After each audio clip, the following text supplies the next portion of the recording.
In a world where hustle culture collides with wellness warnings and workplace demands keep evolving, how do we stay sharp without burning out? How do we navigate the endless stream of wellness trends while actually getting results? This is the Work and Wellness Podcast, and I'm your host, Ange Davis. Drawing from my own journey of wins, stumbles, and honest revelations, I'll be bringing you raw, unfiltered conversations with experts and inspiring guests who've been there, lived it, and found a better way. Together, we'll cut through the noise and workshop what it really means to be well in today's workplace. No more choosing between success and sanity. No more sacrificing health for achievement. Whether you're struggling with burnout, searching for purpose, or simply ready to work smarter, not harder, you're in the right place. This is real talk about real solutions for real people. Let's get into it.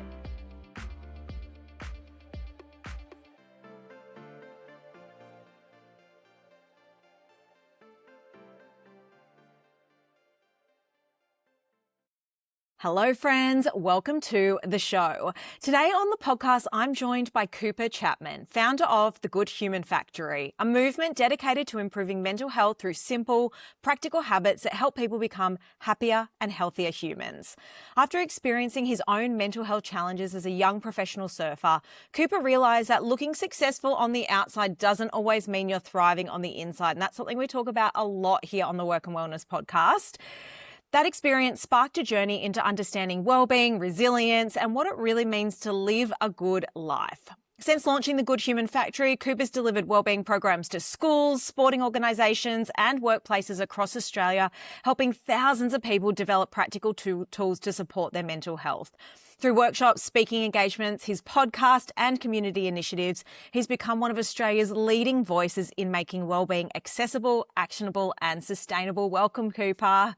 Thank you so much for having me. What a beautiful intro. I appreciate getting to share a bit of my story and hopefully bringing some value to your audience.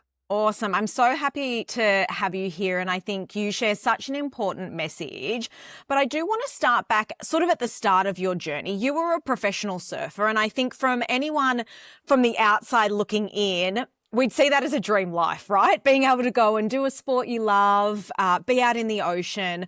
But at that time, what was happening behind the scenes that led you to become so passionate about mental health and wellbeing?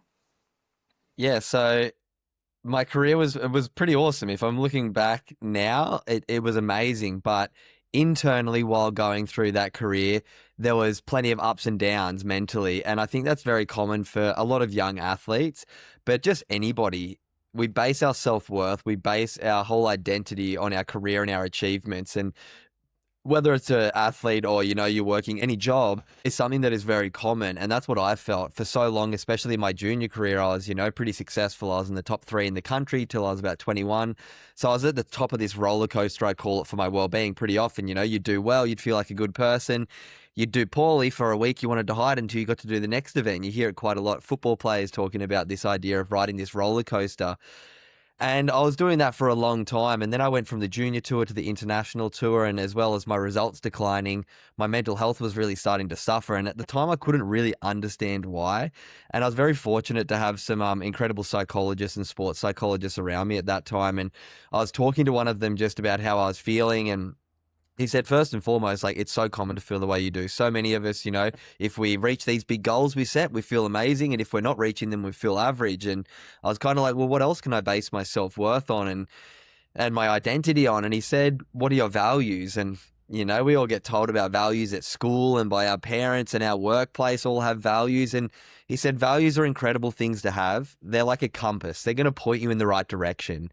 But unless you have daily actions and your decisions line up to those values, you're not going to move in that direction.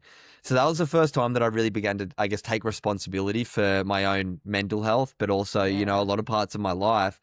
And that sent me on a journey throughout my 20s, really trying to understand what my values were. And the 5 that I came up with, I initially called my fundamental values for good mental health, but the more I reflect on them and the more I teach them, the more I recognize these 5 values are fundamental for any of us to have half decent mental health. And the 5 values are responsibility, gratitude, connection, mindfulness, and kindness. And I'm sure we'll go through them as we go through this chat, but my mindset really just shifted from this basing my self-worth on the external, what other people thought of me, what, my results, my achievements said about me, and more so how I lived these values on a day-to-day basis. And since then, it's just feel like this roller coaster has gotten a lot more steady and a lot more, a lot more balanced and a lot more in control for me rather than basing, my internal world on what's happening in the external.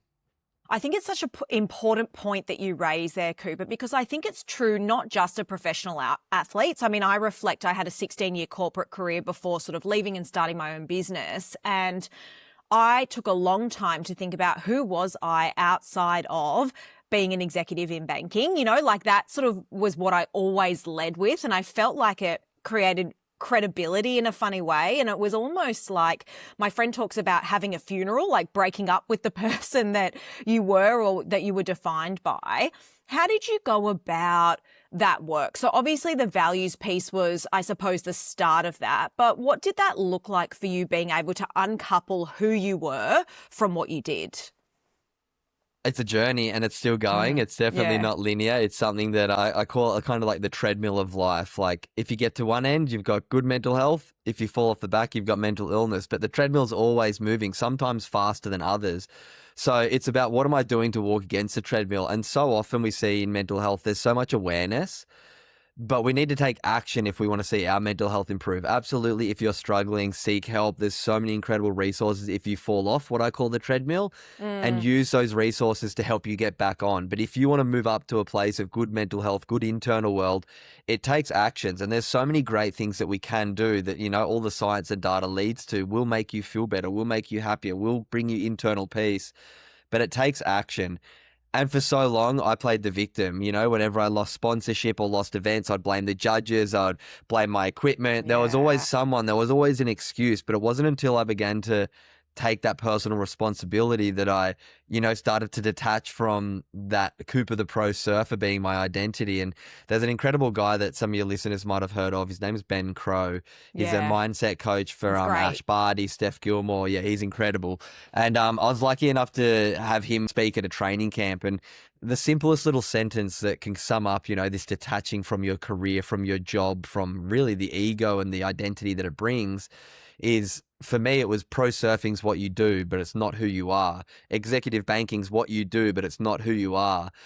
And once you can start to recognize that your values are who you are, and if you're lining up with your values and taking actions each day that align with that, then it feels like, to me, my internal world is just so much more settled. I don't have to really care the judgment that comes in from other people because I know that, I'm trying my best to live to these values. If I live to them, I feel pretty good. If I don't, I go, okay, I need to realign a little bit. So yeah, it took a lot of work and it does still take work. Throughout my 20s, I read a lot of books in the self-development space and it's great to have all the theory. But until you take action, nothing's going to change. Like your life is literally just the decisions you make compounded.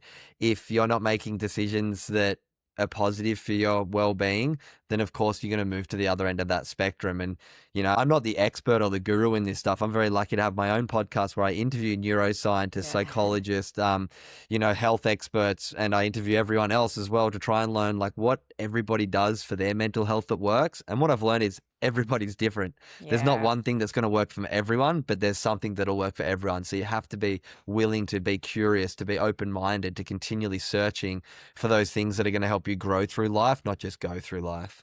Yeah, I think it's so important. A couple of things you said there. Action, so important, because action is the antidote to anxiety, but also we can have all the awareness in the world, but if we don't take action, we're just doing a whole lot of thinking, right? And that's not good for our mental health either, just thinking and thinking and thinking. So I think that's really, really important, what you said there about sort of, taking action. You obviously lead the Good Human Factory now. Talk to me about how you went from pro surfing to sort of doing the work on yourself and continuing to, as we all do. It's a journey, right? And a continued process. We're never at the end, in my perspective. We're always working through it. How did you get from going, being a pro surfer through to doing what you do now? Yeah, so it's nice the way we've already set up this chat that, I went through this journey as a surfer where I had a pretty successful career. I was ranked in the top 100 for, almost a decade in the world, which was such a beautiful way to see the world and, learn a lot of these really valuable lessons and have some incredible resources and structures around me to help me with my performance. But a lot of the, backside of performance is also learning how to manage what's going on up here as well.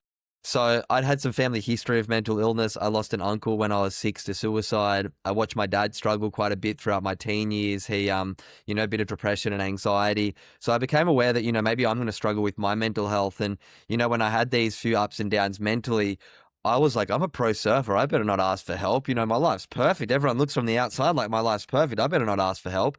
Now I know the world that I work in, mental health does not discriminate. I've interviewed multiple world champion surfers who have told me they've really struggled with their mental health and seek professional help. So don't think because you're at the top of your career, you can't have, challenges with your mental health first and foremost. But that's how I felt. And that's how I know a lot of people feel, I don't have enough troubles to qualify to be, helped with my mental health. So I was like, I better go and learn this stuff myself. And, I was lucky that I had the ability and the willpower to do that. Some people don't, and some people really do need to seek help. And I have since then sought help. But in those years of my life, I was always looking for things that would help me. Fast forward, I learned these lessons. I went on this journey about looking for my values, and I just saw massive shifts in my life. I never had any intention, of being a speaker and an author and doing all this work that I do now. But when about 7 years ago now, I was sitting around the dinner table with my family, and my youngest of 3 sisters looked really upset, and she was in year 12 at high school. And eventually she let us know that, she'd lost a friend to suicide the day before. And that was one of the first times I'd really heard about youth mental health issues that extreme. And I just, thought about that poor young boy, like what must have been going through his head. And, the fact that he didn't feel he had the support and the resources around him to be able to get through this challenging time. And I thought back to all the things that I'd learned that had helped me a lot, and I realized I didn't learn many of them at school. And I was like, maybe I can go and speak to a student or two at my old high school, and, if I can help one of them, that'd be amazing. And that's another thing with, being in the wellness space and teaching people value information. Like, you don't have to be the expert. You just have to have some positive knowledge that can help people. And, we all have so much that we've learned, and if you learn a lot about something, you can teach it to other people. But anyway, I was sitting there and I called my old school teacher friend, and I was like, I've got this idea. Can I maybe come and have a beer with you at the pub, and I'll chat to you about this idea that I've got? So he caught up, and I was like, hey, I've got this idea of like coming and sharing. I just went to this Olympics training camp. I've worked with all these top level psychologists, and maybe I can share one or two of those lessons with a few students. And maybe because I'm a pro surfer at the time, I was 25, like a 25-year-old pro surfer coming into my school would have made me think a little bit differently than, the general people that I had seen around mental health at my school. And he was like, you're such a good human for wanting to do that. And he was like, you should call it the Good Human Factory. The kids come to your workshop and they leave a little bit better of a human. So that's where the name came from. And it stuck because my name's Cooper. I've got OO in it. I always sign Cooper with a smiley under the OO. And I was like, oh, good, with the smiley. That's a perfect idea. There's also like weird things that like double O is really good in a business name, like Facebook, Google. Anyway, conspiracy Cooper. I missed that memo. I don't have a double O in my business name. Well, anyway, there you go. So anyway, that's where the name came from. And yeah, that's where the Good Human Factory started. I went and did a very terrible workshop to a few, like 10 students at my old high school. And yeah, it's just snowballed into over 75,000 students now. I've spoken at the United Nations Climate Change Conference. I've worked with some of the biggest companies in the world like Apple, Telstra, Red Bull, Amazon, Westpac, Coles. I wrote a book that's come out recently with Wiley Publishing, and yeah, it's been a wild journey since pivoting from professional athlete to trying to be of service to others, and yeah, been very fortunate that it's made quite a lot of impact. It's a very cool story, Cooper, and I think youth mental health in particular, if we can teach kids tools at a young age that they can take through their life. I am a huge believer in, even if they just take one tool, it can absolutely change their outcomes in life. Talk to me about your book. What led you to decide to write a book, and tell us a little bit about it. Yeah, it's been an absolute privilege getting to put a book out into the world. Initially, I wanted to call it the Good Human Guidebook, but I created a community on Instagram like 5 years ago called the 1% Good Club, which was all about giving 1% of your day to your mental health. 1% of 24 hours is 14 minutes and 24 seconds. So I was like, why don't we round it down to 14 minutes? Less than 1% of your day on your mental health. And that way we're going to inspire action rather than just awareness. We're going to give people a really small framework and a really small benchmark to start with, and then we can expand on that. So in the pitch deck, I kind of included that I've got this community that's called the 1% Good Club on Instagram. And the head of sales at Wiley said, this is the idea. And she said, ooh, the 1% Good Club. I love that name for a book. It's bigger than him as an author. It's a concept that we can really work with. So yeah, they're like, yep, we'll give you a book deal. Anyone who's watching the video, there's the cover. It's got 100 dots on it, and one of them's yellow on the front. They implicate 1%. I think that's awesome. It's a super catchy title and cover, and we'll put the link in the show notes for anyone who wants to read the book. But I guess, thinking about what's in the book, you obviously have also spoken to schools, athletes, corporate teams, right? Then you've taken your knowledge, your experience, and put it in the book as well. What do you think are the biggest wellbeing challenges that you're seeing and that the book helps to address? Awesome question. I think the first one is kind of the thing that I've already started this conversation about, this idea of not basing your self-worth and identity on the external, on things that are out of your control, and basing it on the things that are in your control, the values that you live by, the actions that you take each day.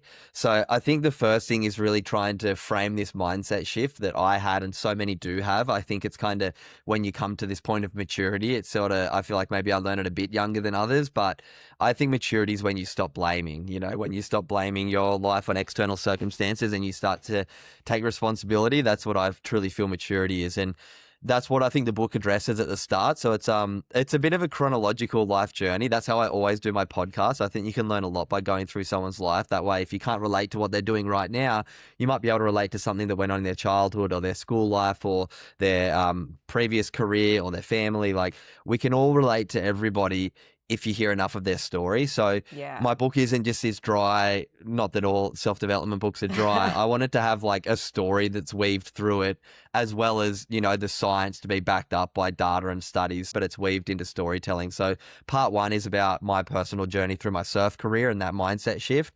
Part two is this idea of kind of building this social movement and the business that I've built, the Good Human Factory, and this idea that, service to others is where we're going to get true fulfillment in our life. So it goes through some of the impact it's had, how I've built it, the podcast, and some of the stories of incredible people in my community and the impact that it's had on them to sort of encourage people. Here's the feedback, the anecdotal evidence from hundreds of members of our community that, it's really helped them. And then the last part of the book, I built this thing called my Full Potential Board. 3 years ago, me and my partner were like, I'm learning all this incredible data and science and lessons from my podcast. I've interviewed hundreds of experts, from the world leading neuroscientists to world leading heart surgeons to psychologists to Olympic gold medalists, $100 million CEOs, NFL, F1, I speak to all these incredible people, and I realized I know all of this good stuff now, but I'm not practicing it every day. So the third part of the book is this Full Potential Board where I've got 10 healthy habits that are scientifically proven to help regulate your nervous system on a daily basis, and how I try and live to them each day. It's not about perfection. I don't do them every day, but it's about having them in front of you so you tick them off each day and go, all right, I missed 3 or 4 today. I better go back to it. And yeah, I've done that board for about 3 years now with my partner, and that's what the whole third part of it is. So I'll quickly go through the 10 things just so people understand, if you want to, grab a copy of the book, what you'll learn about it. It's the science of these habits, my story with them, but also a podcast expert story with them, and then how you can actually integrate it into your day-to-day life. So the 10 are breath work, meditation, exercise and movement, time in nature, communication or connection, limiting your screen time and spending time learning, gratitude, healthy eating, cooking at home, stretching and some sort of recovery, and sleep and self-care. Sounds like a lot if you're listening, but if you really go through that list, it's something that we can all get into every one of our days quite easily if you just kind of build the frameworks around it. So yeah, that's a bit about the book and what's in it. If you want to, go grab it, it's a pretty easy read, under 200 pages. If you're a Spotify Premium listener, it's free on Spotify Premium. But yeah, if you want to find it online, just look up the 1% Good Club. It's on Amazon if you want it in like 10 minutes delivered to you. If you want it delivered a week or two later and it's signed, all of the copies on my website are signed copies. Yeah, so Yeah, that's a bit about the very book. cool. And I think those habits, the way I describe habits like that, because those habits are a lot similar to what I sort of teach when I go into corporates, is I say often they're simple, not easy. And so you've really got to make sure, and I love what you're saying sort of about how you put them into every day, because that's when you actually see the compounding impact of them, not just by doing them here and there, not to be perfect, but having that intention to want to sort of put those into your day every day if you can, or as often as possible. I also love what you said about radical responsibility. I'm really big on radical responsibility and ultimately taking, the reins of your own life in your hands to sort of drive things forward. I think mental health certainly doesn't discriminate, but what I've noticed, and I'd be keen for your take on this, is that it actually often impacts high performers disproportionately because it goes unnoticed for so long, because I think there's a really fine line between high performance but then chasing success at the expense of your well-being. And I'm just keen to hear what your thoughts are on that, because I think particularly in a corporate environment or a work environment, even in a professional sporting environment, it serves the club or the organisation for you to be high performing at the expense of your own well-being and mental health. What do you see when you work with people, or what have you sort of heard on your podcast around that?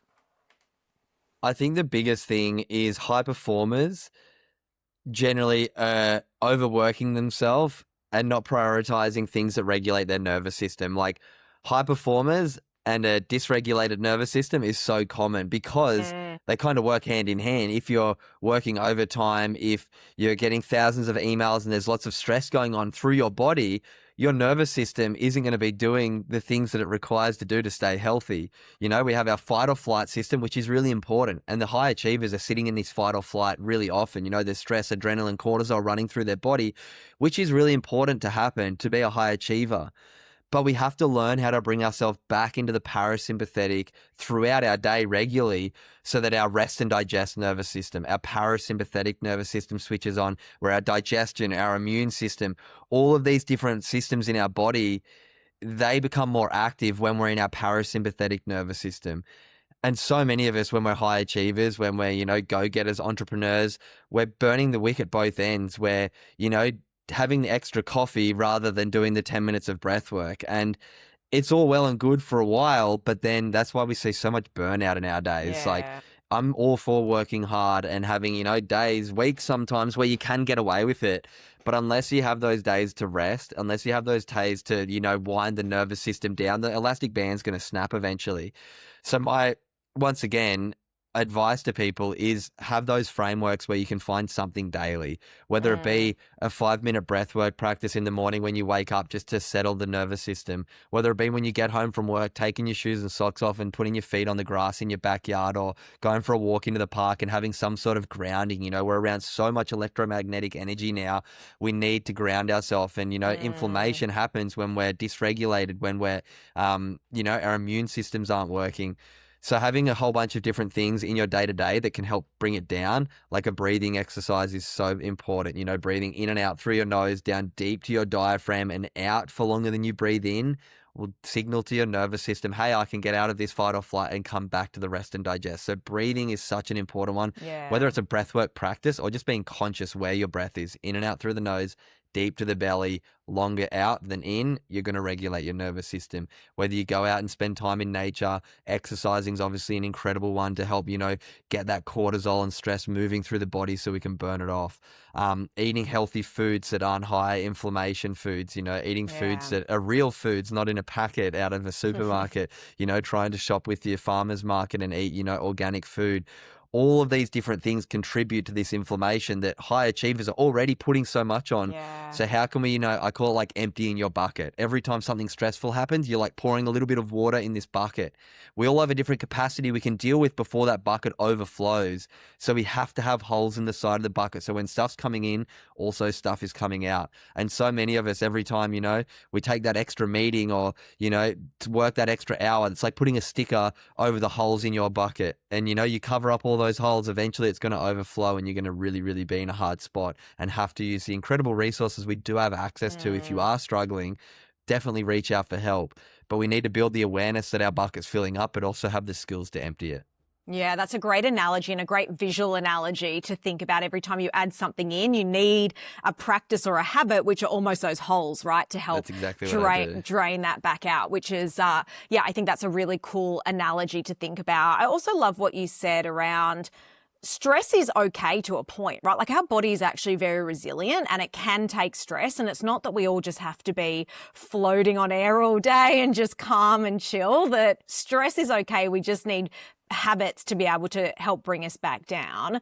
You said earlier in the episode that everyone is different. We all sort of need to be a little bit curious about what actually works for us. And I think sometimes that's where people can get derailed because they try something that someone tells them. They think, oh, it doesn't work for me. I'm just going to give up and move forward, rather than sort of persisting to figure out the habits that work for them individually.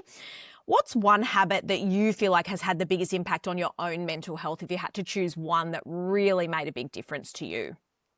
Gratitude, 100%. It's the lowest hanging fruit that can make the biggest benefits, I feel. And it takes practice, and it is hard to, I guess, build the habit of gratitude. But everyone listening would have heard of gratitude. But until you actually practice it, you don't get the benefits. And the benefits are the release of oxytocin and serotonin in your brain and body that'll make you feel good.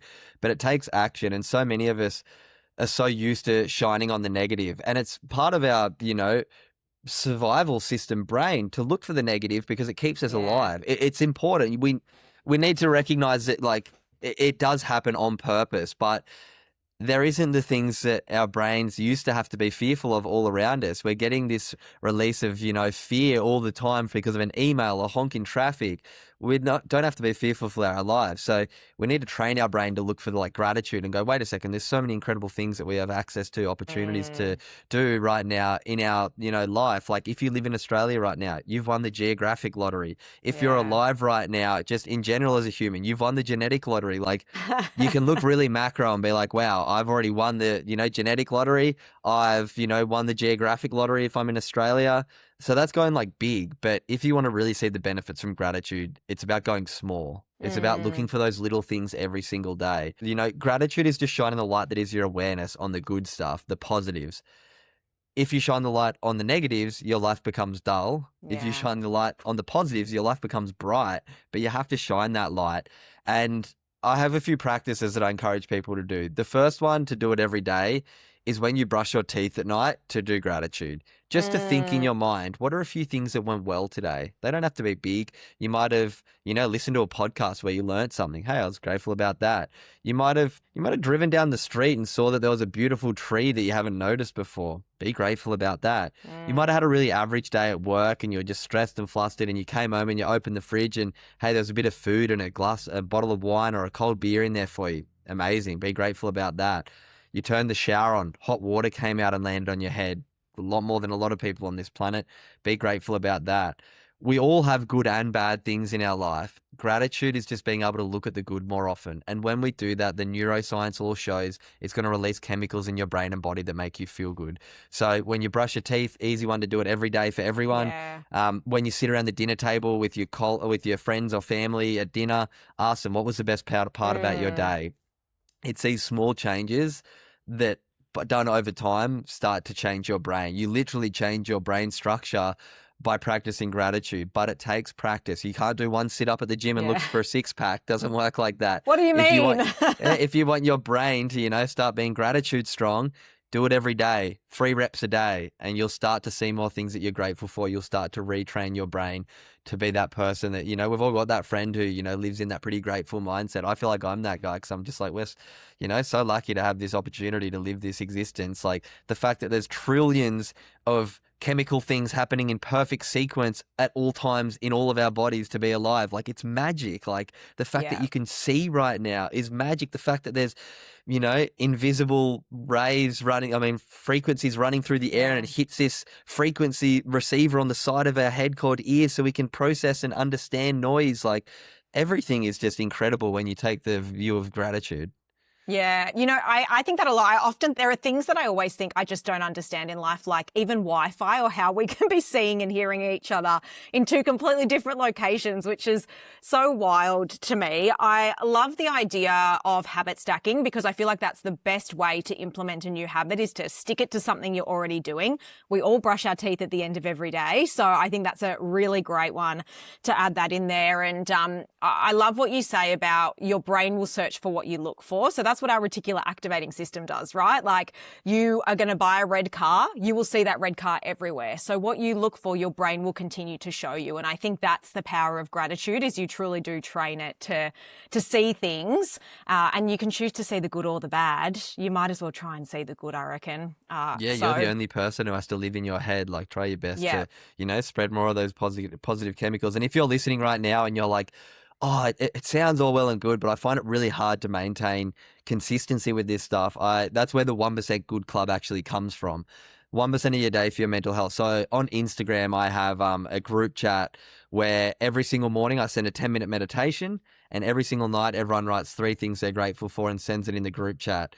And then that's 14 minutes for your mental health, 1% of your day. So that's where the book came from, was this community that's been going for 1,780 days. There's over 5,000 members on Instagram who do it every day. There's been over 1 million gratitudes sent in. So if you're listening right now and you're like, oh, I want to be part of that community, you're like 95% more likely to maintain a healthy habit if you have a community around you. So if you want to join, it's completely free. It always will be. Send at The Good Human Factory. Look for the little good smiley with the yellow. Send us a DM saying, I want to join the club. You'll get added into the free community. You'll see, people in your community write what they're grateful for each day. You can read them. You can send yours in, mute the notifications so you don't get bombarded by notifications every day. But it's just a beautiful, positive community that is probably the thing I'm most proud of from the work I've done, just because it's free. There's been thousands of people join it, and I know there's been millions of release of positive chemicals because of that little community that I just had the idea to come up with 5 years ago. Yeah, that's awesome. I'm going to join it, Cooper. I'm going to send a DM after this Please podcast. do. I think, we are in an age where loneliness is becoming more and more prevalent, and you're talking about community now. I know social connection is sort of one of your habits, and it's critical for well-being, right? The Harvard study of adult development shows that actually our relationships are the number one predictor of our health and happiness in life. Why do you think that even though we're more connected than ever technically, that we are feeling lonelier than ever? And how do you suggest people sort of start to reach out if they're feeling lonely? A few reasons. One, like you said, we're more connected than ever. We have more width than ever, but we need depth. Width is only so good when we don't actually get to go deep. Like most of us don't even really go deep with our family, to be honest. Yeah. Like I grew up in a family where we talked about what we were doing, not how we were doing. And I think we need to start to go a bit deeper rather than wide. And there's a lot of things that we're doing that's stopping that. I don't know either of my neighbors anymore. Like as a kid, I kind of knew my next door neighbors. I could go and ask for milk or sugar. We're building bigger fences. And it's the thing that literally science shows will build our quality of life. We're like deteriorating it. I don't know if it's by proxy, if you want to put your conspiracy hat on, but it's from a safety point of view, which I understand. But yeah, I just feel like we're going wider, but not deep. And there's a few things that we need to do, I believe, to go deeper. And one is learn how to listen, as podcasters we do. But, the feedback that I get most about my podcast, especially my YouTube, I had one yesterday that I like almost bit at, but I was like, you know what? You're absolutely right. I speak over my guests quite often because I get excited. I want to talk to them. And it's even harder sometimes when you're virtually. But the only bit of feedback that I get that's negative is like, you speak over your guests and people are roasting me. So like, I need this lesson just as much as anyone else. And this is me having like legitimate, deep hour and a half long conversations, and I still get it wrong. So the quote that helps me with my listening is this. So like, are you listening or waiting to talk? And it's such a subtle thing. And once you realize that, so often we're just waiting to talk, we want to share about us. Like we need to be interested, not interesting. Yeah. I love that quote. It's one of my favorite quotes actually, Cooper, is be interested, not interesting. Yeah, it's such a good one. And I think Ben Crow said that to me. I don't know if he got it from someone else, but it's a really good one. And another one that's once again, I'll give you one more quote for listening is we need to seek to understand rather than seek to be understood. And I got told that by Sam Corlett. He's an Aussie actor that was on Vikings and a few other big Netflix show. And when he said that, I was like, it's so true. Like, we all seek to be understood, but it's like we should actually seek to understand. There's way more people to learn about than there is to share about ours. Like, you got 2 ears and 1 mouth for a reason. We should, listen twice as much as we speak. So yeah, if you want to build better connections, listening is such an important one. And then this other quote that I love, there's 2 other quotes that I love to share. Try and learn to critique, don't criticize. So often we see on social media people just coming from this place of criticism. It's not going to help anyone when you criticize. When you criticize, it attacks the character, the ego of a person. And of course, they're going to get defensive. When we can learn to critique, come from a place of love, come from a place of support, come from a place of empathy, then we help people and we build more connection. So look for the moments in your life where you're criticizing instead of critiquing and try and find that subtle difference. And the last thing I'll add for connection is this: try and get curious, not furious. So often we jump to a place of judgment because somebody's doing something that we don't agree with, rather than trying to be curious why they're doing that, why we disagree with what they're doing, where our belief has come from that. And then we can, be a bit softer and maybe see their point of view and come from a place of empathy rather than a place of judgment. And that's that idea of curious, not furious. And once again, it takes time. It's generally reaction. But the more that we can be sure of ourselves, live by our values, not care about external validation, then you can start to build these, these little triggers that can help you, from doing the things that generally destroy connection: lack of listening, criticizing, getting furious, 3 things that we all get caught in doing. But how do we flip them to come from that place of connection and empathy and curiosity rather than fear and judgment and, shame?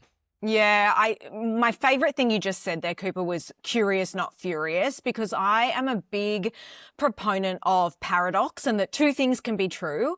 And for the most part, not always, people are often coming from a good place. They just have a different set of circumstances that they're applying to a situation. They've got different context that makes them think in a certain way that we don't have understanding of. And so certainly there are people out there who maybe have bad intent, right? Like, I'm not just Pollyanna saying everyone, has good intent. But I do think for the most part, people are just approaching things with the context that they have. And the more that we can listen and say, hey, I hear where you're coming from. I actually don't agree with what you're saying, but that's okay. You can think what you think and I can think what I think, as long as we're not harming anyone. But I now have a little bit more understanding of where you're coming from. I feel like that would honestly solve 90% of the problems in the world. Exactly. And then this idea that the critique and criticize, if anyone ever criticizes or critiques you, try this. Before you react, have a microsecond to ask, is there truth in what they're saying? Yeah. So if you can learn to ask, where's the truth in what they're saying, then you go, sweet, I'm going to use that to get better. Yeah. And usually criticism or feedback stings the most when you know there's a bit of truth in it, even if you don't like to hear it, right? Like, if you know it's completely unwarranted, I think we can kind of pass it off a little bit, but it stings the most when you're like, okay, maybe there's a little bit of something in that I can take on board. And generally there is something you can take on board, or the person wouldn't have said anything to you. Yeah. So, absolutely. Yeah, once again, maturity is when you stop blaming. Maturity is when you don't get defensive at people pointing out flaws of yours, because, we all have flaws. It's fine to have flaws. Feedback from people is the best way to improve them. But if the ego gets in the way every time, then, it's very hard to improve. Totally. And no one's perfect. And I think these are also the depth of conversations that we need to be having with people around us to also feel seen and heard, which tackles feeling lonely. I say a lot when I go into corporates, how often do you come into the workplace? Hey, how are you? How's your weekend? Good. Yeah. What are you up to? Oh, so busy. And then you move on. And you actually don't know anything about these people that you spend 8, 9, 10 hours a day with. How can you actually have a bit of a deeper conversation to really get to know the people you're working with, as well as the people you live with, so that you feel heard and they feel heard as well? And I think that's ultimately going to be able to help tackle loneliness. Absolutely. And one of the things that I've learned from a great friend of mine, Mitch Wallace, he's got a master's in psychology, has an incredible charity, Heart on My Sleeve. And he talks about this idea of anytime that something goes from like logic and IQ and somebody's in a bit of an emotional EQ state, our metric of success has to go from how well can I solve this problem for the person to how well can I make them feel understood. And majority of the time, majority of us have the absolute best intention and we try and solve somebody's problem. They come to us saying like, oh my God, I'm struggling. My hair's been falling out and, this has been happening. And it's like, oh, sweet. Here, I can help you. We can go and find the right product to fix it. We can do this. We can do that. And that person just wanted us to be like, hey, that must be really hard for you. Yeah. I see you. I hear you. Yeah, sure. Tomorrow, once we get out of this emotional state and there isn't the adrenaline and cortisol and stress running through that person's body, we can come to solving the problem, which might be very logical to you in that moment because you're not in that heightened state. So if you want to build better connections, learn to have those moments where you sit in that moment of discomfort with people, Yeah. not just try and solve the problem for them. Yeah, my husband and I have a really great way of doing this because I think also women and men often come at things in different ways as well. And we say, do you want to be heard? Do you want a solution or do you want a hug? Like, what do you want? Because in this, I haven't quite picked up what you're saying. So which one do you want? And that's how I can deliver the right thing to you right now. Yeah. And sometimes we don't even know what we really want. Yeah. So best thing is generally if it's coming from a place of anger, fear, any of those heightened states, it's generally coming from a place of emotion, and that time, you got to let the emotion move through before you come to the solution, because we all know, when we're in that state, it's very hard to give us a solution and want to take it on. It's the same for other people. So yeah, I think that's a really important one to add for the connection part. Yeah, absolutely. I think super important. The wellbeing industry, I think, has a way of sometimes making wellbeing and mental health feel overly complicated. I think, you listen to some podcasts and the science is important, don't get me wrong. Obviously, everything you do and I do is science-based, but I think sometimes it can make it feel overcomplicated, which makes it feel inaccessible for people. Why do you think simplicity is so powerful in getting people to change their habits? Because we're so bloody busy. Yeah. Our lives are so hard nowadays, and the cost of living, I get it. Everybody is out there is grinding to stay above, and I think we need some massive systems changes, and we need to start to take a few steps back and realize, why are these systems that we've built so negative for all of us, except for these couple mega corporations and governments, billionaires. Once you start to pull the veil back and go, wait a second, what's really important is the connection I have with the people around me, the connection I have with myself, the connection I have with my community, the connection I have with nature. These are the things that really matter. So how can we prioritize more of that? But I get it. We've got to live our lives. We've got to try and post on our social media. We've got to try and do all this stuff. Yeah. So first and foremost, I hear you if you're out there going I don't have the time to do any of these things that you guys all seem to talk about, and it's so easy. I understand that. I've definitely built my life by design so I can find space and time to do that. So I empathize with people who feel like they really don't.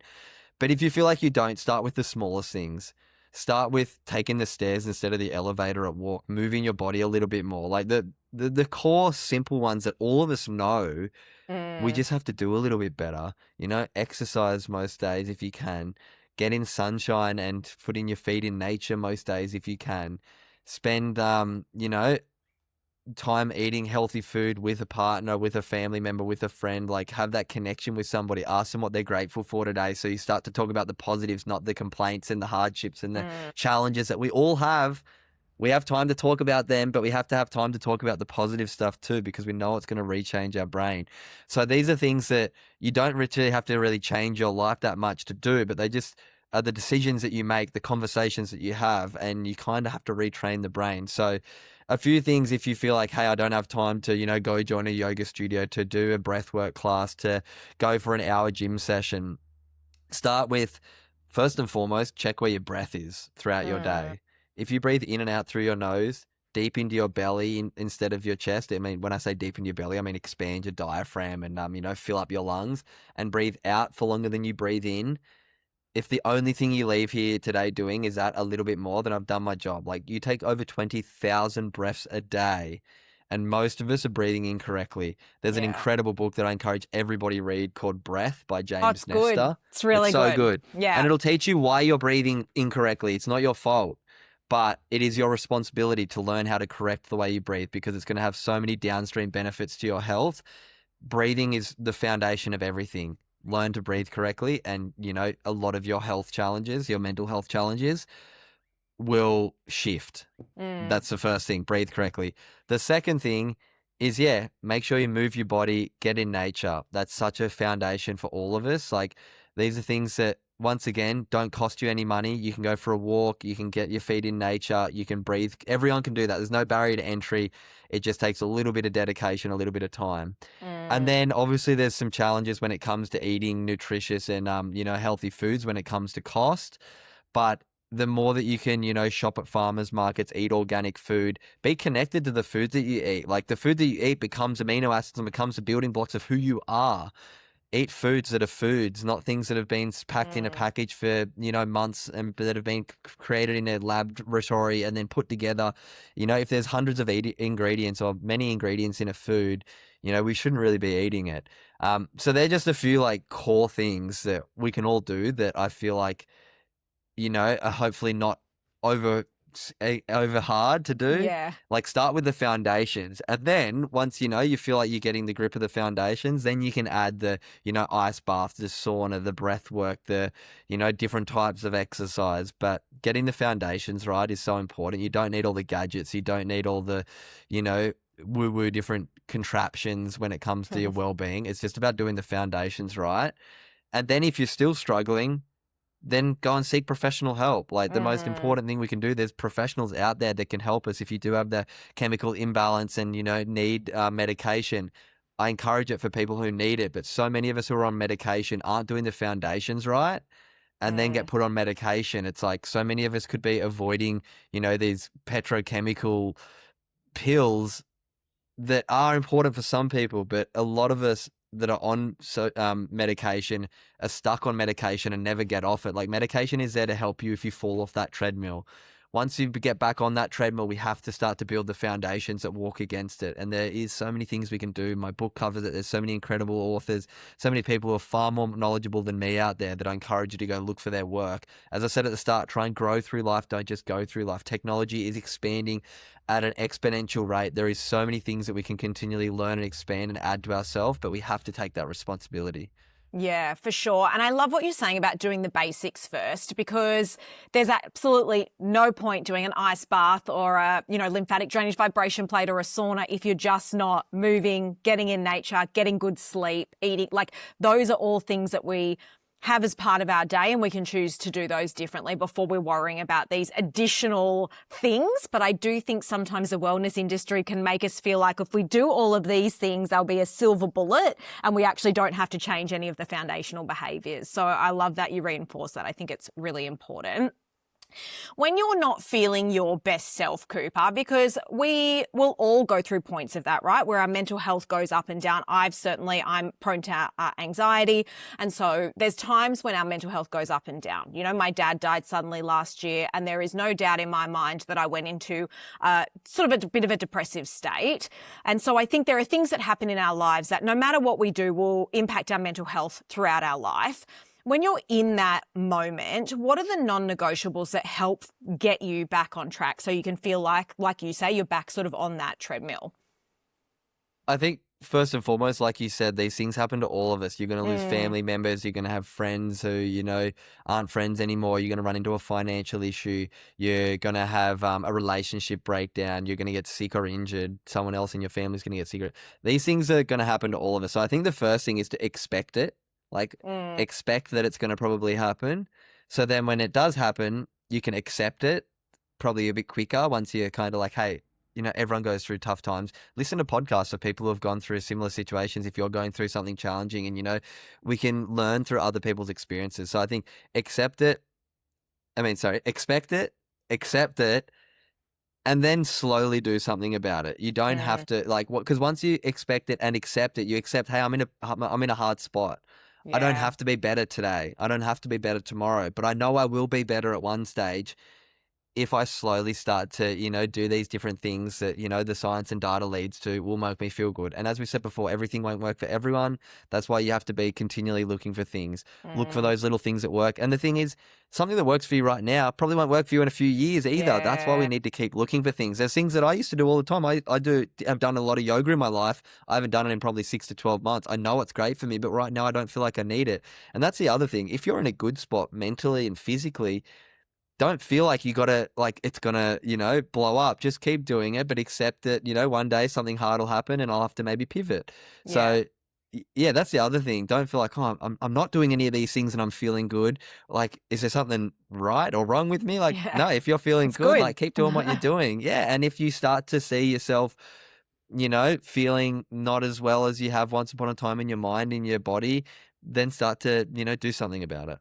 Yeah, absolutely. And I think I always talk about having a bit of a toolkit that you keep with you so that when things happen, you can start to just integrate small little tools throughout your day when you know you're not feeling good to try and sort of kick yourself back out of that. And knowing what they are and giving them a go, I think, is really important. I'd love to know, Cooper, because, research is always changing. We, often have thoughts and opinions on something, and then over time we start to change those. What's one thing that you've changed your mind about over the last few years? What's something I've changed my mind about? Probably what success looks like, to be honest. For a long time, success to me was, you know, achievement, being a world champion, being a, millionaire. For so long, I thought that was success. But I've interviewed so many people who have that and aren't happy. So now I kind of look at success of like, how do I live through these challenges and ups and downs of life with as much inner peace as possible while also being a positive contribution to the world. So it's changed from external to internal. And, it follows the story of my life, this idea that to me, success now is service to others. Like I climbed this mountain of success that was achievement for so long, and I got very close to the top, top 100 in the world. There's, probably 50 million surfers in the world. I'm in a top beyond micro percent. I got to what success was and I wasn't fulfilled and happy. And then I looked over at this other mountain of service to others that goes up into the clouds and never ends. And I was like, that's the mountain I want to be climbing, because that's where you feel fulfillment on the journey. And, you can obviously feel the fulfillment on the journey of the mountain of achievement. But for me, through doing a lot of research and doing a lot of work on myself, I realized that, success to me now is being of service to others, because, that's where I'm going to feel the most fulfillment as well. Yeah, I mean, altruism is really the antidote to a lot of mental health as well, particularly anxiety. So the fastest way, aside from action to get out of anxiety, is to go and do something for someone else so you're not focusing on yourself anymore. And so I love that. And I also think my experience has been that the more you focus on external success, the more you're actually never going to get to the top, right? Because there's always something else. Whereas when you can be at peace with yourself and focusing on service to others, you feel like you're constantly fulfilled. So I think that's a great thing to have changed your mind about. Where can we find you? So there's obviously the Good Human Factory to search on Instagram, I assume. Instagram, You're also personally, Cooper Chapman. Where else can we find you? They're probably the two easiest, just at the Good Human Factory or at Cooper Chapman on Instagram. If you want to find my podcast, just Good Humans Podcast, you can find any of the episodes I've put out in that. And the website, thegoodhumanfactory.com, is where you can find a bit more about the work and the book and everything else. So, thanks for checking everything out. If you want to learn anything more, just send me a DM on Instagram at Cooper Chapman, and I do my best to get back to everyone. Legend, thank you so much for your time today. Thanks for joining me on Work and Wellness. If today's episode resonated with you, remember, someone in your network might need to hear this too. Share it with a colleague or friend who could use these insights. I'd love to keep the conversation going, so find us on Instagram at Mind Your Grit, where we share daily tips and continue these discussions. And if you found value in today's episode, please take time to rate and review the show. It makes such a huge difference and helps other people discover conversations they might really need. Don't forget to hit subscribe so you never miss an episode. Each week, we're building a community of people who believe that success and well-being go hand in hand. You can find the notes, resources, and links from today's episode at mindyourgrit.com. This is Work and Wellness with Ange Davis. Your work matters, your wellness matters, and this is where it all comes together. See you next week.